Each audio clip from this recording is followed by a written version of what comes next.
कहानी की शुरुआत में हमें एक फैमिली को दिखाया जाता है जो हंसी खुशी अपनी जिंदगी गुजार रहे होते हैं, लेकिन उन्हें पता नहीं था कि कुछ ही मिनट बाद उनके साथ कुछ ऐसा होने वाला है जिसके बारे में सोचने से भी डर लगता है। जब पति पत्नी अपने बातचीत में मशरूफ थे, तभी अचानक उन्हें बाहर से लोगों की चीखने चिल्लाने की आवाजें सुनाई देने लगती हैं। जब वह दोनों घर से बाहर निकले तो उन्होंने देखा कि बाहर लोगों के बीच हलचल मची हुई। लोग अपने अपने घरों को छोड़कर भाग रहे थे, जैसे कुछ बड़ा होने जा रहा हो। जसन और बेथ ने देखा कि हमारे पड़ोसी भी घबराए हुए जल्दी जल्दी अपना घर खाली कर रहे हैं। जसन ने पड़ोसी से पूछा कि आखिर वजह क्या है, तुम लोग क्यों घर छोड़कर जा रहे हो?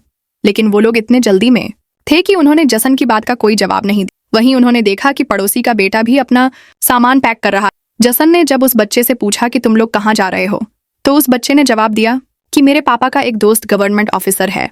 उन्होंने कहा कि एक बहुत ही जहरीला वायरस फैल चुका है जो एक नॉर्मल इंसान को मॉन्स्टर में बदल देता है। लेकिन तभी वहां उस बच्चे की माँ आ गई और उसे पकड़कर वहां से ले जाने लगी। जसन ने उससे पूछा कि आखिर यह बच्चा किस वायरस की बात कर रहा है, जिस पर इस बच्चे की माँ ने कहा कि अभी बताने का वक्त नहीं है, अपनी वाइफ और बेटी को लो और इस शहर से जितना हो सके दूर निकल जाओ। यह सुनकर जसन और बेथ बहुत ज्यादा घबरा गए। उसके बाद जसन बिना सोचे समझे अपनी फैमिली को गाड़ी में बिठाकर शहर से बाहर ले जाने लगता है कि जो पड़ोसी भाग रहे थे वो वापस लौट रहे हैं। आगे जाकर ये लोग ट्रैफिक में फंस जाते हैं। जब जसन और उसकी फैमिली गाड़ी से बाहर उतरे तो उन्होंने देखा कि शहर से बाहर निकलने वाला अकेला रास्ता पुलिस ने बंद कर दिया है। यहाँ वहाँ हेलीकॉप्टर्स पहरा देने लगे। लोगों को बताया जाने लगा कि शहर में एक जहरीला वायरस फैल गया है और तुम लोगों को जल्दी से घर वापस लौटना चाहिए। ये बात सुनकर जसन को कुछ अजीब लगा कि जब शहर में वायरस फैल गया है तो लोगों को शहर से बाहर निकालने के बजाय उन्हें शहर में ही क्यों रहने को कहा जा रहा है। तभी अचानक पास की पहाड़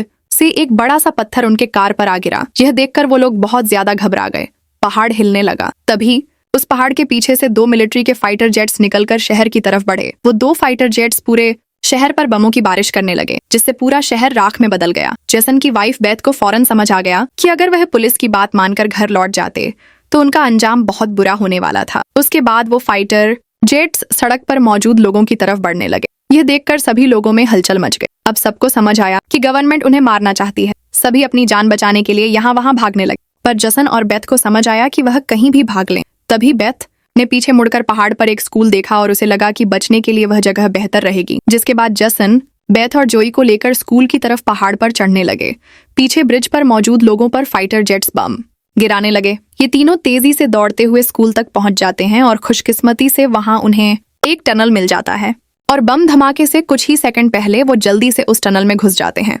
जैसे ही बंकर का दरवाजा बंद हुआ, ऊपर एक जोरदार धमाका हुआ, लेकिन खुशकिस्मती से यह लोग बंकर के नीचे थे और इनकी जान बच गई। मगर इनके लिए हैरानी की बात यह थी कि आखिर यह कौन सा वायरस था कि गवर्नमेंट को शहर के सभी लोगों को मारना पड़ा। वो लोग कुछ भी नहीं समझ पा रहे थे। बस उन्हें यह पता चल चुका था कि अगर जिंदा रहना है तो चुपचाप बंकर में जिंदगी गुजारो। लेकिन इनके लिए परेशानी की बात यह थी कि आखिर यह लोग यहाँ कब तक जिंदगी गुजारेंगे और उन्हें पेट भरने के लिए खाने पीने का क्या करना होगा। अच्छी बात यह थी कि वहाँ ढेर सारा एक्सपायरी खाना रखा हुआ था जो 3 लोगों के लिए काफी लंबे समय तक चल सकता था। जसन की वाइफ बेथ बहुत ज्यादा परेशान थी। वह अपनी बेटी जोई के बारे में सोचने लगती है कि अगर ये बीमार हो गई तब इसका क्या करेंगे। और बेथ दरवाजा बंद करते समय उसका हाथ भी लग गया था जिसमें काफी गहरी चोट आई थी। वो दोनों इस बात को लेकर भी घबरा रहे थे कि कहीं इस जहरीले वायरस ने उनकी बॉडी पर भी अटैक ना कर लिया हो। मगर अभी यह सोचने का वक्त नहीं था। उन्हें अब इस बंकर को सेफ बनाना था ताकि ऊपर बंकर का दरवाजा कोई खोल ना सके। जसन ने लोहे की जंजीर से बंकर का दरवाजा मजबूती से बंद कर दिया और तय किया कि अब उन्हें यहीं पर छिपकर जिंदगी गुजारनी है। लेकिन जमीन के नीचे रहने का जीवन आसान नहीं था। हर दिन वही एक जैसा खाना, पीने के लिए कीचड़ से भरा हुआ पानी और खाली समय में वह ताश खेलते। बाहर की दुनिया से उनका पूरी तरह से कनेक्शन कट चुका था। कई दिनों तक यहाँ रहने के बाद वो लोग बहुत ज्यादा इस बंकर में तंग हो चुके थे। लेकिन वह क्या करते? अगर ऊपर जाते तो उनकी जान नहीं बच पाती। इस जीवन ने जसन के परिवार को मानो इस दुनिया के अंत का एहसास दिलाया। जोई ने अपने पापा से पूछा, पापा हम यहाँ कब तक रहेंगे? जसन के पास इस बात का कोई जवाब नहीं। उसने अपनी बेटी से बस यही कहा, जब बाहर वायरस चला जाएगा तभी हम बाहर जाएंगे। वो अपनी बेटी की आंखों पर उंगलियां रखकर बाहर की दुनिया उससे इमेजिन करवाता है। इस तरह से दिन गुजरते गए और फिर महीने। उन्हें नहीं पता था कि बाहर निकलने के इंतजार में उन्हें यहाँ इस बंकर में 300 से भी ज्यादा दिन गुजर चुके हैं।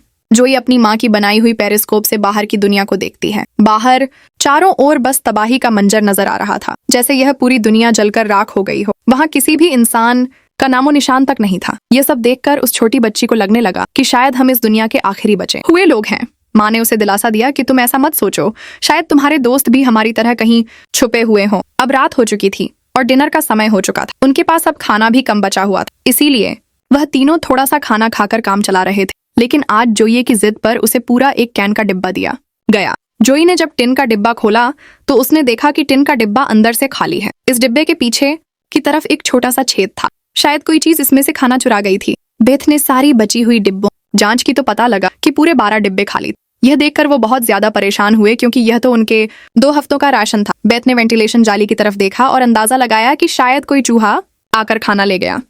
बेथ ने कहा कि अगर यह चूहा है तो इसे जल्द मारना पड़ेगा, नहीं तो ये हमारा सारा खाना बर्बाद कर देगा। बेटी के उदास चेहरे को देख जसन ने उसे दिलासा दिया कि छोटी छोटी बातों से